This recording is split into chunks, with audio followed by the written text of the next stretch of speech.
1836, un otoño crudo en Asia Central. Mientras Europa redibujaba sus fronteras y los imperios se disputaban territorios con cañones y tratados, algo extraño comenzó a suceder lejos de los círculos de poder. Regiones enteras comenzaron a menguar en los mapas. Los nombres antiguos desaparecieron. Las rutas conocidas dejaron de existir, al menos en el papel. Lo que nadie mencionó es que ese mismo año, patrullas militares reportaron encuentros imposibles, no con ejércitos gigantescos, sino con soldados de tan solo 1 metro de altura, organizados, armados y disciplinados como ninguna fuerza jamás vista. Estas cuentas fueron clasificadas, luego desacreditadas, finalmente borradas, pero algunos documentos sobrevivieron. Diarios de soldados que regresaron en silencio, mapas corregidos demasiadas veces, cuadernos de viajeros que juraron haber sido detenidos por guardias que no aparecían por ninguna parte. Esto no es una leyenda popular, es una reconstrucción basada en informes de campo,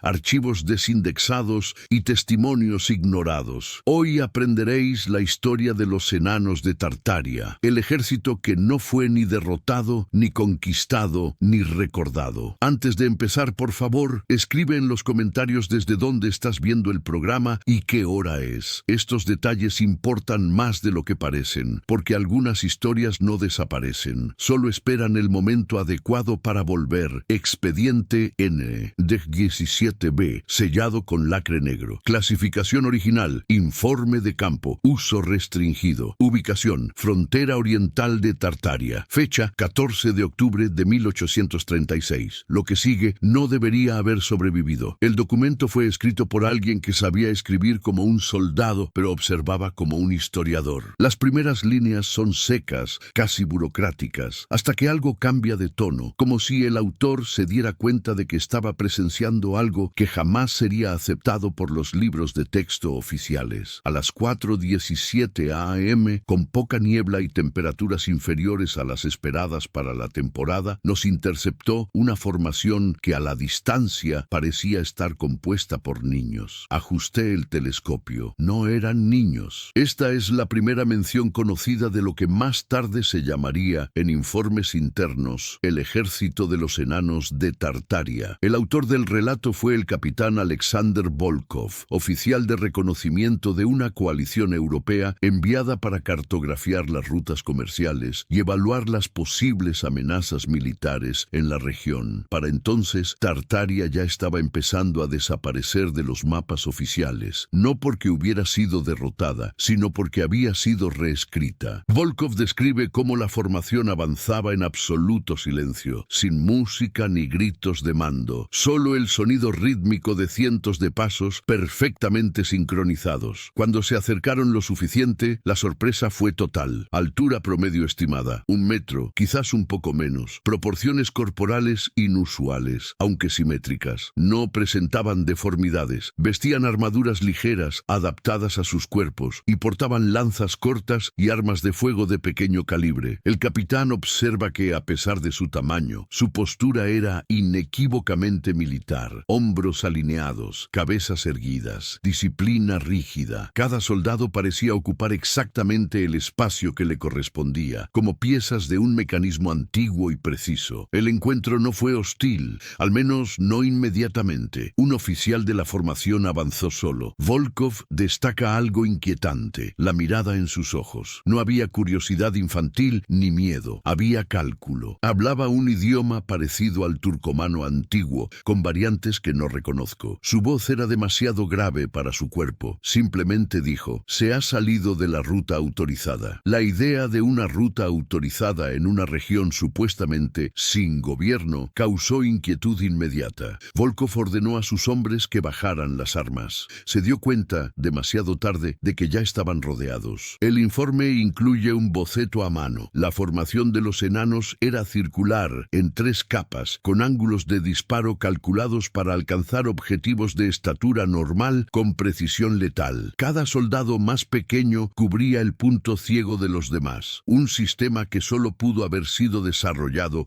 por alguien que hubiera estudiado exhaustivamente a enemigos más grandes. No compensan su tamaño con brutalidad, sino con geometría. Esta frase frase aparece subrayada 2 veces. Volkov afirma que el oficial tártaro explicó sin arrogancia que esta unidad era parte de la 7ª Legión Compacta, una fuerza especializada en emboscadas, infiltración urbana y combate en terrenos donde los ejércitos convencionales fracasaban. Cuando se le preguntó sobre las cifras totales, el oficial respondió con algo aún más inquietante. Las legiones no cuentan hombres, cuentan funciones. El encuentro terminó sin disparos. La patrulla europea fue escoltada hasta el límite de la zona considerada tártara y se le ordenó no regresar. Antes de partir, Volkov pregunta por qué nunca había oído hablar de ellos. La respuesta final queda registrada palabra por palabra, porque los mapas no muestran lo que es inconveniente para la gente poderosa. 3 semanas después, el capitán Volkov fue destituido del mando. Su informe fue archivado, fragmentado y clasificado oficialmente como un error de observación. Pero alguien se olvidó de borrar una copia, y es por eso que casi 2 siglos después, el ejército de enanos de 1 metro reaparece no en los campos de batalla, sino en los márgenes prohibidos de la historia. Diario de campaña del sargento Henri Duval, Regimiento de Infantería Ligera número 4. Documento recuperado en 1912, sin sello oficial. Lo ocurrido en el invierno de 1837 nunca apareció en los informes públicos. No se erigió ningún monumento, no se concedió ninguna medalla. Sin embargo, decenas de hombres escribieron sobre lo mismo, separados por idiomas, rangos y fronteras. Todos describen al mismo enemigo. Duval comienza su diario con una frase que parece banal, pero que hoy suena a premonición. Marchamos con confianza. Dijeron que Tartaria estaba vacía. La misión era sencilla: avanzar por un corredor montañoso recién despejado, asegurar una ruta de paso y establecer un puesto permanente. El mando creía que, como mucho, se enfrentarían a grupos desorganizados. El error fue asumir que la ausencia en los mapas significaba una ausencia real. En la madrugada del 3 de febrero de 1837, el regimiento entró en un estrecho valle. La nieve amortiguaba los sonidos. La visibilidad era mínima. Fue allí donde todo empezó a ir mal. El primer disparo no vino de frente, vino desde abajo. Duval describe a un soldado alcanzado en el muslo, con el proyectil entrando en un ángulo ascendente imposible para un francotirador de estatura normal. Luego otro disparo, y luego otro, siempre de abajo hacia arriba, siempre preciso. El pánico no fue inmediato, fue caótico. Los oficiales gritaban órdenes contradictorias. Algunos hombres dispararon al vacío, otros intentaron retirarse solo para darse cuenta de que la retaguardia ya estaba comprometida. Entonces aparecieron. Surgieron de la nieve como si fueran parte de ella. Las descripciones coinciden con el informe de Volkov. Soldados de aproximadamente 1 metro de altura, armadura ligera adaptada al cuerpo, movimientos rápidos y coordinados. Pero ahora había algo nuevo. No atacaron en masa. Cada unidad parecía especializada. Un grupo distraía, otro flanqueaba, un tercero aparecía solo para eliminar oficiales y portaestandartes. En menos de 10 minutos, la cadena de mando del regimiento se había derrumbado. Duval escribe algo que se repite en otros diarios recuperados. No luchaban como hombres pequeños que intentaban imitar a los grandes. Luchaban como algo diferente. Las armas también llamaron la atención. Mosquetes acortados, mecanismos modificados, hojas curvas diseñadas para golpear tendones y articulaciones. Nada era aleatorio. Todo parecía ser el resultado de generaciones de adaptación. Cuando terminó la lucha, no hubo persecución. Los supervivientes quedaron con vida. Fue como si la derrota fuera el mensaje. De los 312 hombres que entraron al valle, solo 97 salieron caminando. No se encontraron cuerpos de los enemigos. No había rastro, no había campamento, solo marcas circulares en el hielo, como si el terreno mismo hubiera sido utilizado como arma. Días después, un oficial europeo reunió a los supervivientes y dio una orden directa: lo que viste no será descrito, lo que sucedió no será nombrado. El informe oficial menciona avalanchas, condiciones meteorológicas extremas y pérdidas por errores de navegación. Sin embargo, los diarios personales cuentan una historia diferente, una historia que comienza a repetirse en diferentes regiones. Al final del cuaderno de Duval hay una nota escrita semanas después, con letra temblorosa. cosa. Si hubieran querido destruirnos, lo habrían hecho. Lucharon para enseñar. Poco después de este episodio, los mapas europeos comenzaron a alterar discretamente la región. Las fronteras se suavizaron, los nombres desaparecieron. La palabra Tartaria empezó a considerarse un error obsoleto. Pero alguien tenía miedo, porque eso no fue una escaramuza,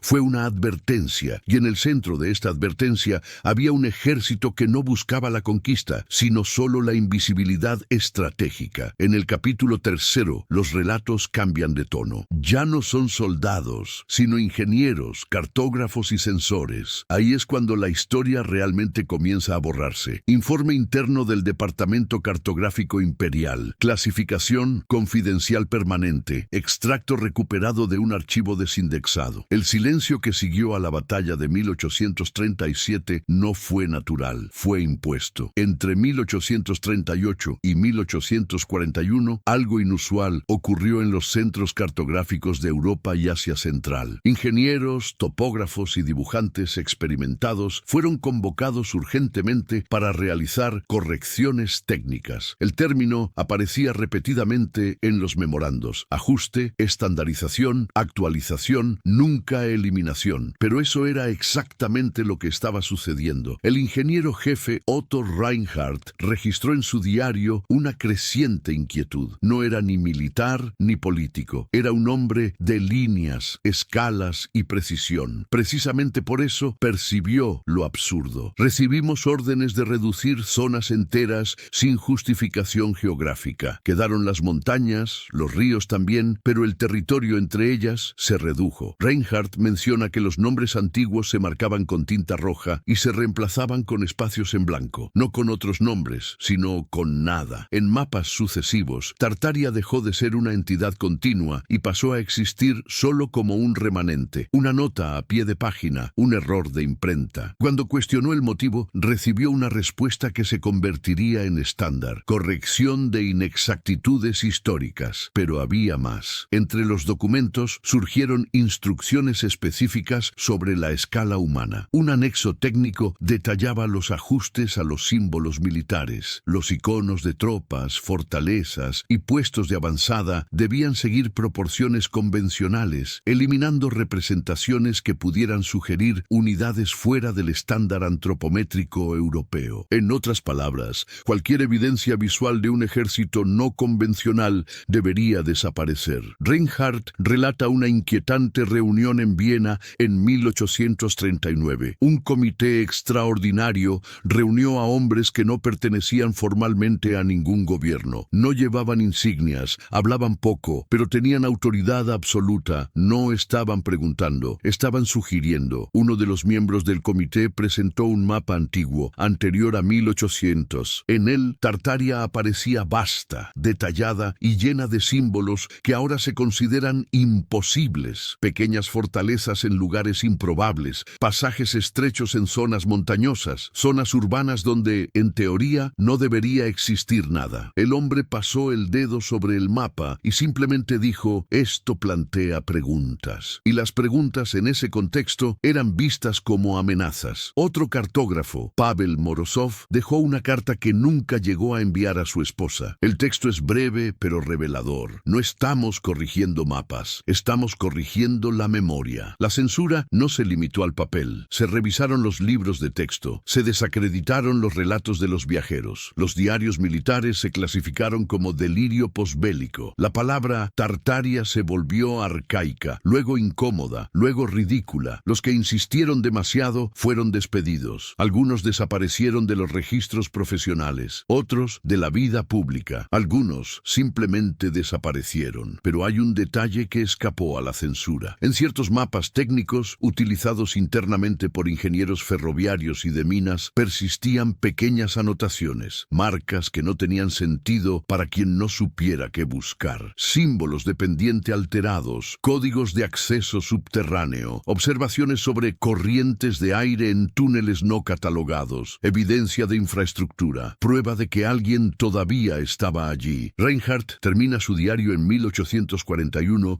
con una frase escrita en el margen, casi como un susurro: no los borramos porque desaparecieron, los borramos porque no pudimos derrotarlos. lejos. El ejército de los enanos de Tartaria no fue derrotado, no fue asimilado, no fue exterminado. Se omitió. Diario de viaje de Elias Morgenstern, comerciante independiente. Documento hallado en una colección privada, sin catalogación oficial. Incluso después de que Tartaria fuera corregida en los mapas, la gente siguió encontrándola. No soldados, ni oficiales, sino hombres comunes y corrientes, comerciantes, cocheros, exploradores solitarios, gente sin intereses políticos, sin acceso a las oficinas de censura. Precisamente por eso, sus cuentas nunca fueron controladas por completo, simplemente ignoradas. Elias Morgenstern fue uno de ellos. Su cuaderno comienza en 1842 con notas sobre rutas comerciales, precios de la sal, telas y granos. Nada inusual. Hasta que, en una página marcada por una mancha de tinta oscura, el tono cambia. Hoy me detuvieron en el pasaje de piedra. No fueron hombres corpulentos, como esperaba. Morgenstern describe una patrulla que emergió silenciosamente al anochecer. 3 figuras, pequeñas, armadas, organizadas. Exactamente igual que en relatos militares anteriores, aunque nunca había leído tales documentos. Lo más inquietante no fue el enfoque, sino la indiferencia. Actuaron como guardias fronterizos, revisaron mis mercancías, escribieron algo en placas de metal demasiado pequeñas para mis manos. Sabían quién era, sabían de dónde venía, sabían a dónde iba. No le pidieron soborno, no mostraron hostilidad, simplemente le informaron que ciertas rutas estaban temporalmente cerradas, rutas que oficialmente no existían. En otro pasaje, fechado en 1847, Morgenstern relata haber sido guiado por uno de ellos a través de un estrecho desfiladero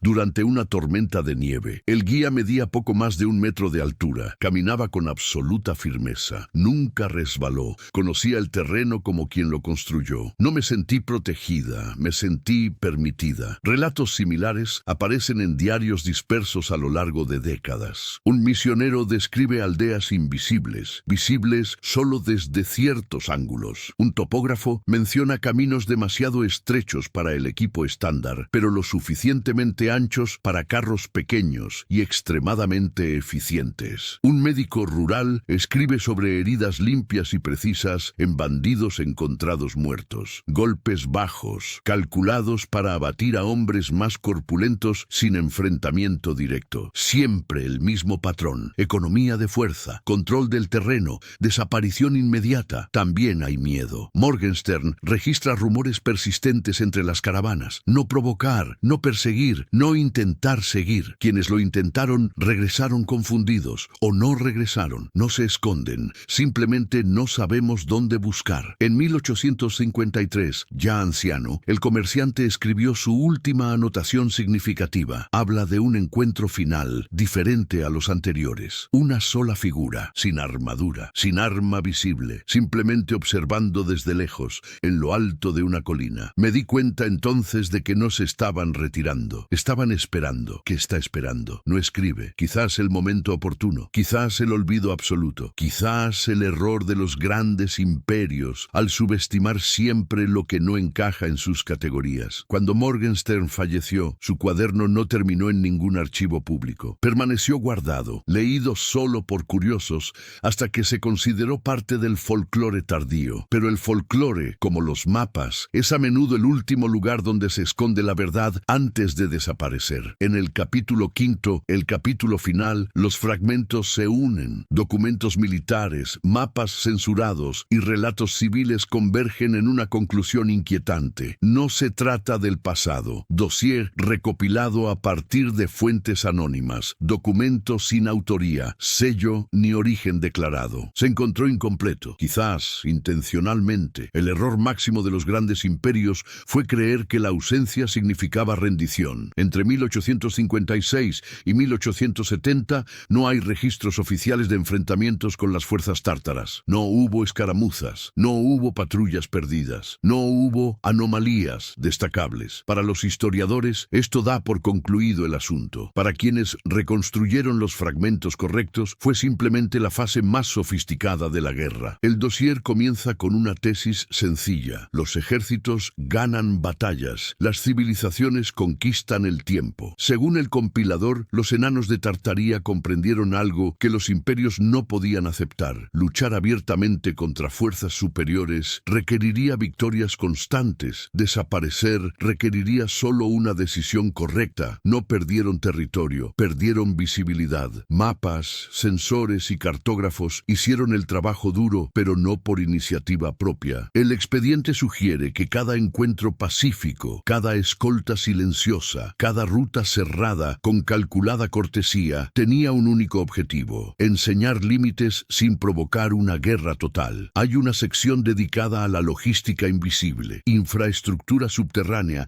adaptada a personas de baja estatura, pasajes donde los hombres altos no podían moverse con rapidez, áreas de almacenamiento camufladas como formaciones naturales, vías estrechas, carros silenciosos, sistemas de ventilación imposibles de detectar a simple vista. No necesitaban dominar las ciudades, necesitaban volverse indispensables en los espacios vacíos. El informe también aborda el factor psicológico. Los ejércitos convencionales dependen del reconocimiento, las líneas de suministro y la moral. Enfrentarse a un enemigo que ataca desde abajo, desaparece sin dejar cadáveres y nunca busca la gloria pública, genera un tipo específico de miedo: el miedo a no comprender. Y los imperios odian lo que no entienden. La decisión final, según el documento, se tomó alrededor de 1861. Un consejo interno, nunca descrito en detalle, habría concluido que permanecer visible conduciría inevitablemente a una estandarización forzada, a la asimilación o al exterminio científico. La alternativa era radical: si no pueden medirnos, no pueden clasificarnos. Si no pueden clasificarnos, no pueden gobernarnos. A partir de entonces, los encuentros se volvieron extremadamente raros. Las patrullas desaparecieron de los caminos habituales. Las rutas autorizadas fueron reclamadas por la naturaleza. El contacto se mantuvo solo cuando era necesario, siempre en beneficio propio, siempre en silencio. El informe concluye con una observación que parece menos histórica y más estratégica: no fueron borrados, fueron archivados. Al fin y al cabo, la historia la escriben quienes aparecen en los registros, y los enanos de Tartaria eligieron lo contrario: existir al margen de las categorías, de las escalas, de la cómoda curiosidad de los vencedores. Si algún día volverán, nadie lo sabe. Pero el dossier deja una última advertencia, manuscrita, diferente del resto del texto. El mundo moderno cree que lo controla todo porque lo tiene todo mapeado. Ese fue precisamente el error que explotaron. Quizás explorarán más a fondo, porque como insisten en recordarnos los relatos, nunca tuvieron necesidad de desaparecer. Solo espera.